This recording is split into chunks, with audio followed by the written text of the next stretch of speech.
Assalamualaikum warahmatullahi wabarakatuh. Perkenalkan, nama saya Resti Ramadona, nomor pokok mahasiswa 262201079. Di sini saya akan mempresentasikan proposal penelitian yang berjudul Pengaruh Return on Asset, Free Cash Flow, Debt to Equity Ratio, Pertumbuhan Penjualan, Ukuran Perusahaan terhadap Kebijakan Dividen yang akan dilaksanakan pada perusahaan properti and real estate yang terdaftar di Bursa Efek Indonesia periode 2018 sampai 2022.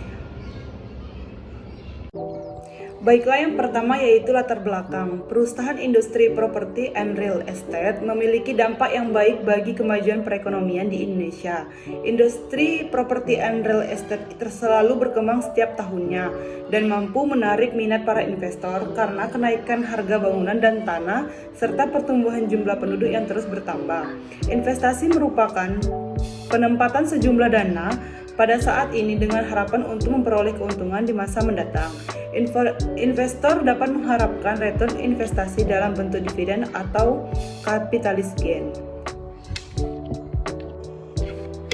Faktor yang mempengaruhi kebijakan dividen perusahaan diantaranya yang pertama yaitu return on asset adalah rasio keuangan perusahaan yang berhubungan dengan profitabilitas, mengukur kemampuan perusahaan untuk menghasilkan keuntungan atau laba pada tingkat pendapatan, aset, dan modal saham. Selanjutnya yaitu free cash flow, di mana free cash flow ini adalah menggambarkan tingkat fleksibilitas keuangan perusahaan. Jika perusahaan memiliki free cash flow, maka perusahaan akan membagikannya sebagai dividen. Dan selanjutnya yaitu debt to equity ratio, di mana menggambarkan kemampuan perusahaan dalam mengelola total utang dengan modal yang dimiliki oleh perusahaan. Dan selanjutnya yaitu pertumbuhan penjualan, di mana pertumbuhan penjualan ini merupakan keahlian industri dalam mempertahankan posisi ekonominya di tengah perkembangan perekonomian serta zona usahanya. Dan yang terakhir yaitu ukuran perusahaan adalah skala yang digunakan untuk mengukur dan mengklasifikasikan besar kecilnya ukuran perusahaan dalam berbagai cara, yakni total aset, nilai pasar, saham, dan lain-lain.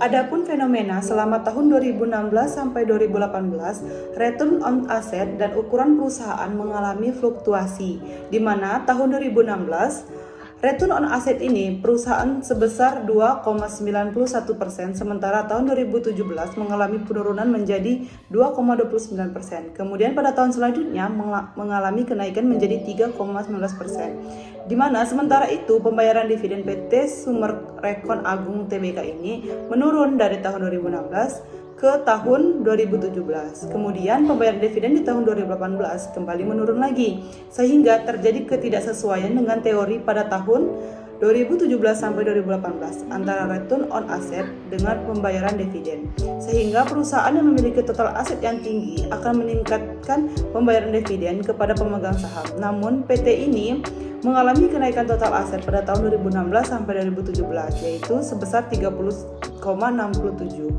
menjadi 30,78. Kenaikan total ini membuat perusahaan membagikan dividen yang lebih kecil kepada pemegang saham pada tahun 2016 yaitu sebesar 22,73% menjadi 20% di tahun 2017. Pada tahun 2018, total aset perusahaan mengalami penurunan menjadi 30,71% dan pembayaran dividen menurun lagi menjadi 16,13%. Sehingga berdasarkan hasil penelitian tersebut yang menunjukkan hasil yang berbeda-beda dan fenomena yang ada, maka penulis tertarik untuk melakukan penelitian untuk mengetahui apakah return on asset, free cash flow, debt to equity ratio, pertumbuhan penjualan, ukuran perusahaan itu berpengaruh terhadap kebijakan dividen perusahaan subsektor property and real estate yang terdaftar di Bursa Efek Indonesia. Sehingga penulis tertarik untuk melakukan penelitian dengan judul Pengaruh Return on Asset, Free Cash Flow, Debt to Equity Ratio, Pertumbuhan Penjualan, Ukuran Perusahaan terhadap Kebijakan Dividen. Selanjutnya yaitu identifikasi masalah. Berdasarkan latar belakang masalah yang telah diuraikan sebelumnya, identifikasi masalah pada penelitian ini yaitu mengenai kebijakan dividen, di mana kebijakan dividen suatu perusahaan dapat dipengaruhi oleh beberapa faktor, di antaranya sebagai berikut. Yang pertama yaitu terjadinya fluktuasi pada return on asset dan ukuran perusahaan. Yang kedua, terjadinya kondisi di mana meningkatnya utang sehingga kecilnya laba yang diperoleh perusahaan properti and real estate yang terdaftar di Bursa Efek Indonesia periode 2018 sampai 2022. Adapun batasan masalah, berdasarkan identifikasi masalah yang telah diuraikan, adapun batasan masalah dari penelitian ini agar tidak membahas permasalahan yang lebih luas. Oleh karena itu, permasalahan dalam penelitian ini dibatasi hanya menggunakan return on asset, free cash flow, debt to equity ratio, pertumbuhan penjualan, ukuran perusahaan terhadap kebijakan dividen pada perusahaan properti and real estate yang terdaftar di Bursa Efek Indonesia periode 2018 sampai 2022. Selanjutnya yaitu rumusan masalah. Di sini terdapat 5 rumusan masalah. Yang pertama yaitu apakah return on asset berpengaruh terhadap kebijakan dividen? Yang kedua, apakah free cash flow berpengaruh terhadap kebijakan dividen? Yang ketiga, apakah debt to equity ratio berpengaruh terhadap kebijakan dividen? Yang keempat yaitu apakah pertumbuhan penjualan berpengaruh terhadap kebijakan dividen? Yang kelima yaitu apakah kinerja perusahaan berpengaruh terhadap kebijakan dividen? Materi yang selanjutnya yaitu tujuan. Di sini tujuan terbagi menjadi 2. Yang pertama tujuan umum dan tujuan khusus.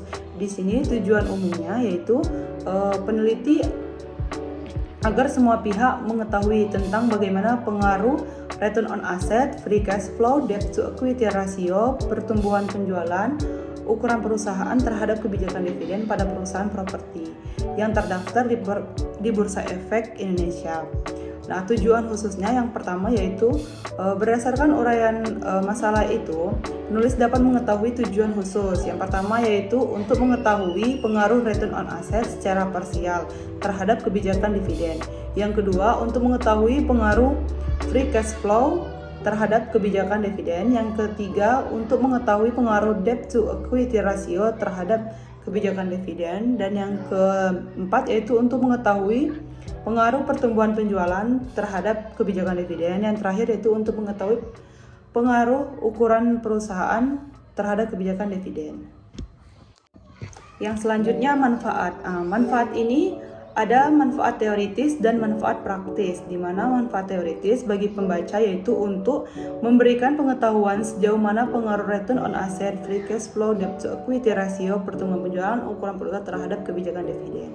Dan yang bagi penelitian selanjutnya dapat digunakan sebagai bahan masukan bagi pihak-pihak yang akan melanjutkan penelitian ini sesuai dengan topik penelitian ini.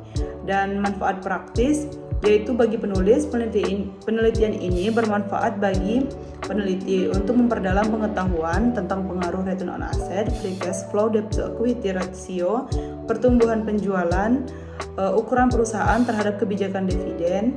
Dan yang bagi perusahaan yaitu perusahaan sebagai bahan pertimbangan dalam menetapkan variabel-variabel penelitian dalam rangka meningkatkan dividen perusahaan dan sebagai bahan pertimbangan untuk memperbaiki, mengevaluasi, serta meningkatkan kebijakan dividen di perusahaan tersebut. Dan yang terakhir yaitu kerangka konseptual. Di sini penelitian ini terdapat 2 teori. Yang pertama teori agensi dan yang kedua teori sinyal.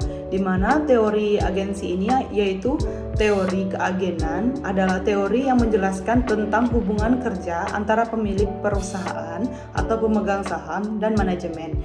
Dalam teori agensi ini memperlibatkan adanya pendelegasian dari prinsipal kepada manajer perusahaan untuk menjalankan perusahaan.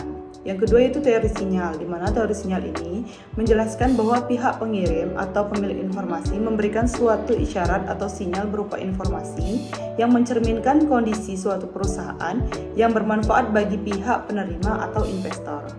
Mungkin itu saja pemaparan proposal dari penelitian dari saya. Saya ucapkan terima kasih. Apabila saya ada salah, saya mohon maaf. Saya akhiri. Wabillahi taufiq wal hidayah. Wassalamualaikum warahmatullahi wabarakatuh.